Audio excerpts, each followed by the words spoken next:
ফ্যাসিবাদ মুক্ত করা এবং সেখানকে পুনর্গঠন করে শক্তিশালী করা, যাতে ভবিষ্যতে কোনো ধরনের সরকার এসে সেটা আমরা করতে না পারি, তারা যাতে এগুলোকে নষ্ট করতে না পারে। আমরা সাংবাদিকেরা যেই লোভের মধ্যে গিয়ে ধ্বংস হয়েছি সেটা যাতে আমরা না করি। আমরা সমাজের প্রতিনিধি থাকি নাই, আমরা হয়ে গেছি যার যার নিজস্ব নেটওয়ার্কের লোক, এবং নেটওয়ার্ক হচ্ছে মাকড়সার মতো, যার ভিতরে বসে থাকে একটা নিঃসঙ্গ মাকড়সা। সে মনে করে আমার নেটওয়ার্ক আছে, অনেক দিকে যেতে পারি, কিন্তু সে আসলে নিঃসঙ্গ মাকড়সা, ওখানে বসে থাকে সে। তো আমরা সোশ্যাল মিডিয়ায় বা সাংবাদিকতায় বা বিভিন্ন পেশার লোকজন আমরা এখন সবচেয়ে গুরুত্ব দিচ্ছি নেটওয়ার্কে, আমরা সমাজকে আর গুরুত্ব দিচ্ছি না, কমিউনিটিকে গুরুত্ব দিচ্ছি না। ফলে আমরা সহজে বিক্রি হতে পেরেছিলাম, আমরা লোভী হতে পেরেছিলাম এবং আমরা বেইমান হয়ে যেতে পেরেছিলাম। ফলে ৭১ও বুদ্ধিজীবীদের মধ্যে রাজাকার ছিল, এই ২০২৪ও বুদ্ধিজীবী রাজাকারদের বিষয়ে আমাদের সেই ধরনেরই সতর্কতাটা থাকা দরকার। আমরা এখানে বলছি যে আমরা ফ্যাসিবাদকে মোকাবেলা করেছি।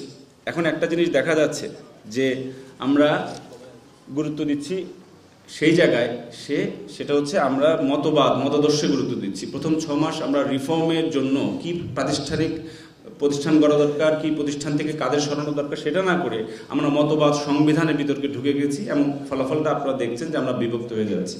এখনও সময় আছে যে আমরা যদি আমাদের মূল এজেন্ডায় ফিরে যাই, যে কি করলে রাষ্ট্র সমাজ প্রতিষ্ঠান থেকে ফ্যাসিবাদী ব্যক্তি, ফ্যাসিবাদী খাসলত, ফ্যাসিবাদী আইন, ফ্যাসিবাদী সংস্কৃতি দূর করা যাবে, সেই আয়োজনটা জরুরি। সেইখানে আমাদের হাতে হাত কাঁধে কাঁধ দরকার।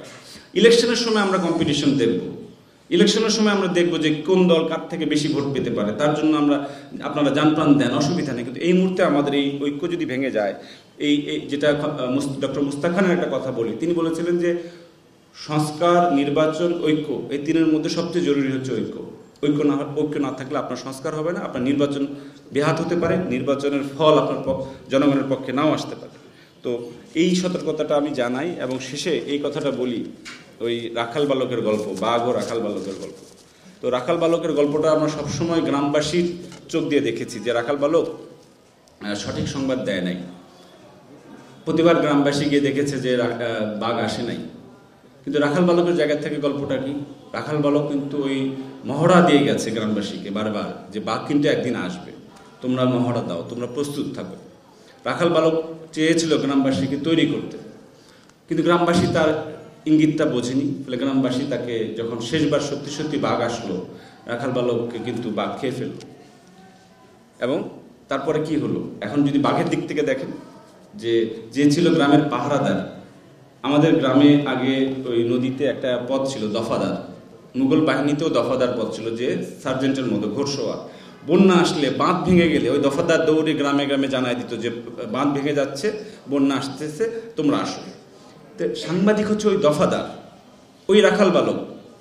তাকে যদি সে যদি নিজে জনগণকে সঙ্গে প্রতারণা করে, তাহলে ওই জনগণের আর অসহায়ত্বর সীমা থাকে না। উল্টা দিক থেকে তাকে যদি আপনারা গ্রামবাসীরা, জনগণ যদি বিশ্বাস না করেন, তাহলে তো তার অবস্থা হবে বাঘের খাদ্য, এবং বাঘের সামনে আর কোনো বাধা থাকবে না গ্রামকে দখল করার।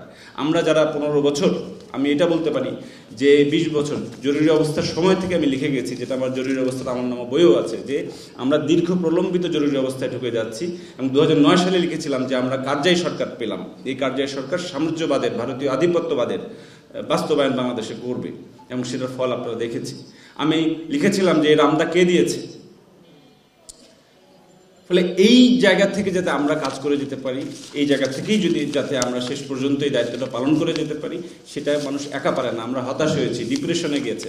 যখনই জনগণের সঙ্গে যোগাযোগ হবে, জনগণের সঙ্গে যোগাযোগ থাকবে, সাংবাদিকদের পরিশুদ্ধর মানুষ নদীতে গিয়ে পবিত্র হয়, পানি দিকে পবিত্র হয়। সাংবাদিক সাচ্চা থাকে একমাত্র জনগণের সঙ্গে সম্পর্কে, মানুষের সঙ্গে সম্পর্কে। সেই বাস্তব, জৈবিক, অর্গানিক সম্পর্কটা যাতে আপনাদেরও জনগণের সঙ্গে থাকে। আপনারা এক পক্ষের সত্য না, নিজের পক্ষের মতবাদের বিরুদ্ধে গেলেও আপনারা সেই সত্যটা প্রকাশ করবেন। কারণ আজকের কাছে মনে হচ্ছে আমি একটা ছোট্ট সংবাদ লুকালাম, কিন্তু সেই ছোট্ট ঘটনা হয়তো ওই মিথ্যাবাদী রাখালের মতো ইতিহাসের একটা বিরাট বিপর্যয়ের একটা বীজ বুনে দেবে।